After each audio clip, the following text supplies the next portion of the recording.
economía del sector privado están recortando su estimación de crecimiento de México de 2.20 a 2% para este año, de acuerdo con una encuesta realizada por el Banco de México apenas en el mes de febrero.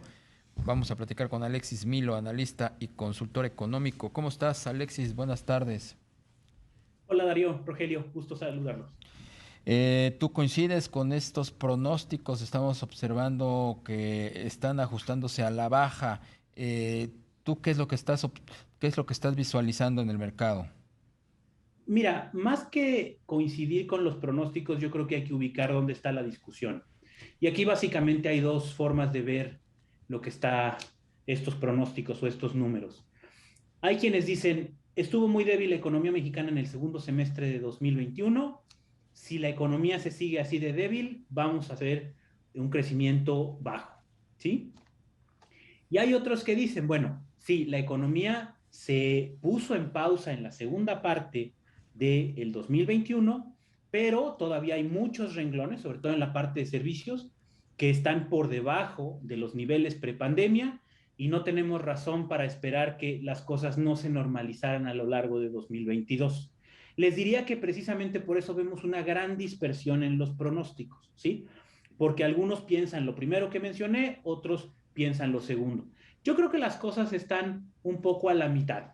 Yo esperaría que la economía mexicana nos acabara sorprendiendo ligeramente al alza, es decir, que de este pronóstico de 2% que acabas de mencionar, Darío, estuviéramos un poco arriba de eso, tomando en cuenta que sí, la economía viene lenta, pero hay muchos renglones que todavía están por debajo de los niveles prepandemia. Si ustedes ven, por ejemplo, los números de turismo, los números de servicios en restaurantes, los números en la parte de entretenimiento y esparcimiento, todavía están muy por debajo de los niveles prepandemia. Y es algo que eventualmente se recuperará. Entonces, yo estaría de acuerdo con este pronóstico revisado a 2%, pero creo que podría estarse quedando ligeramente pesimista si tomamos en cuenta que todavía hay margen para que la economía mexicana se recupere. Quizá el pronóstico del Banco de México, que también se publicó el día de ayer, sea un poco más optimista. Ellos están hablando de un crecimiento que podría estar hasta cerca de 3%. Yo creo que eso evidentemente es demasiado optimista, ¿no? Yo estaría pensando en alrededor de 2,5%. Muy bien, Alexis, buenas tardes. Te saluda Rogelio Varela. Alexis, este conflicto entre Rusia y Ucrania que pues ha movido mucho los mercados en estos días, ¿consideras que podría afectar la variable de crecimiento para México? Todavía es muy difícil saber, Rogelio, porque pues yo creo que la moneda está en el aire, ¿no? No sabemos cuánto va a durar el conflicto y no sabemos realmente también qué implicaciones pudiera tener para el comercio internacional. Yo creo que el impacto sobre el crecimiento de la economía mexicana debería ser marginal. Debería ser marginal por dos razones. En primer lugar, pues porque somos vecinos de Estados Unidos y este tipo de conflictos globales, bélicos, a lo que llevan por lo general es a una especie de aislamiento de las regiones del mundo en términos comerciales, Sí. ya que probablemente viéramos menos comercio viniendo de Asia o inclusive viniendo de algunas otras regiones como Europa del Este, y eso pues debería fortalecer la posición económica de México en términos de sus exportaciones a Estados Unidos, sobre todo si además se remedian estos problemas de abasto global que habíamos estado viendo. Ahora, por otro lado, también, y esto podría ayudar, es que en la medida en que el conflicto siga escalando y las condiciones monetarias en el mundo no se restrinjan tanto, ustedes habrán visto que muchos hablan de que la Reserva Federal probablemente ya Sí, no va a subir sus tasas claro. en su reunión de marzo, pues este tipo de cosas podrían en el margen ayudarle a la economía mexicana. Ahora, lo que digo es que el impacto podría no ser tan negativo. Es muy difícil hablar de que esto pudiera ser positivo, pero creo que la idea que les quiero transmitir es que por lo menos para el caso de México hay muchas cosas que mitigan un potencial impacto negativo sobre el crecimiento derivado de esta situación. En el pronóstico que también se dio a conocer, Se habla pues de niveles de alrededor de 4.75, 4.70% de inflación. ¿Tú coincides con ese dato también? Sí, yo creo que la inflación, lo que nos ha demostrado en los últimos meses es que es más, está siendo más persistente de lo que habíamos esperado.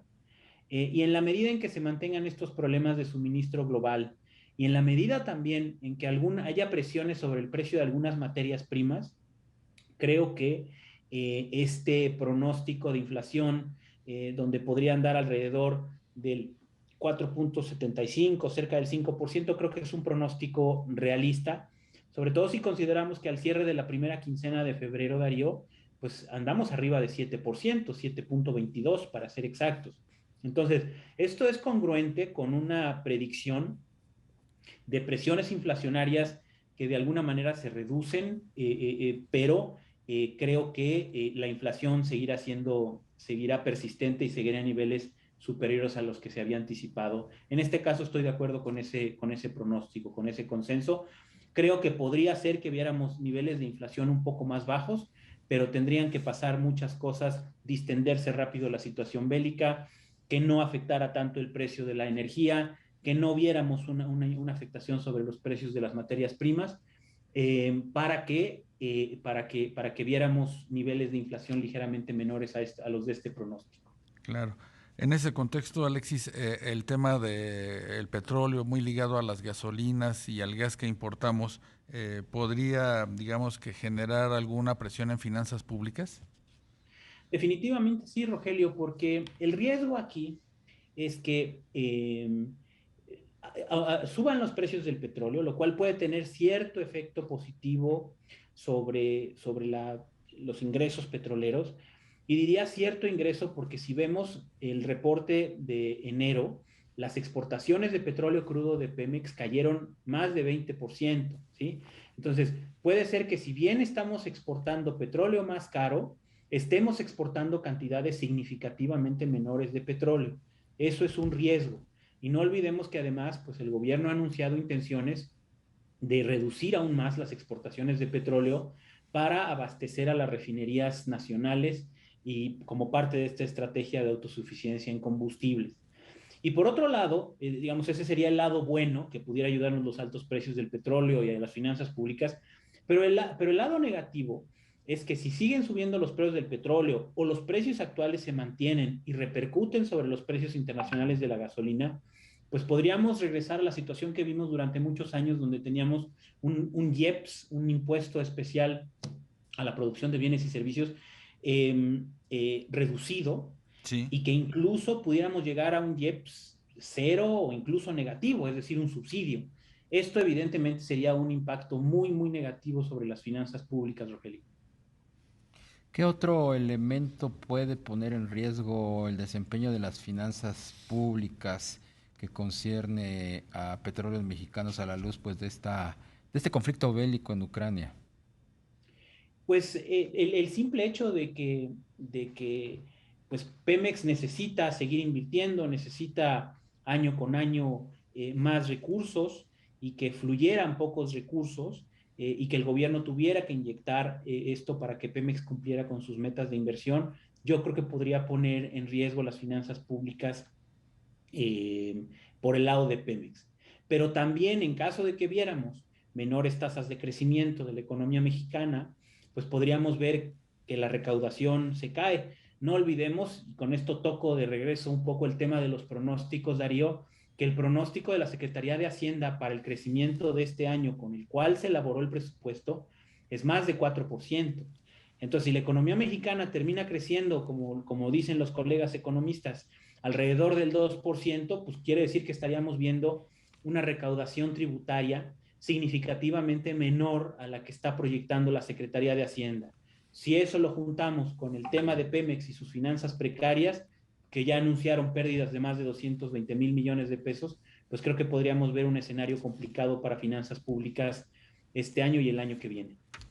Pues Alexis Milo, analista y consultor económico, te apreciamos mucho que nos tomes la llamada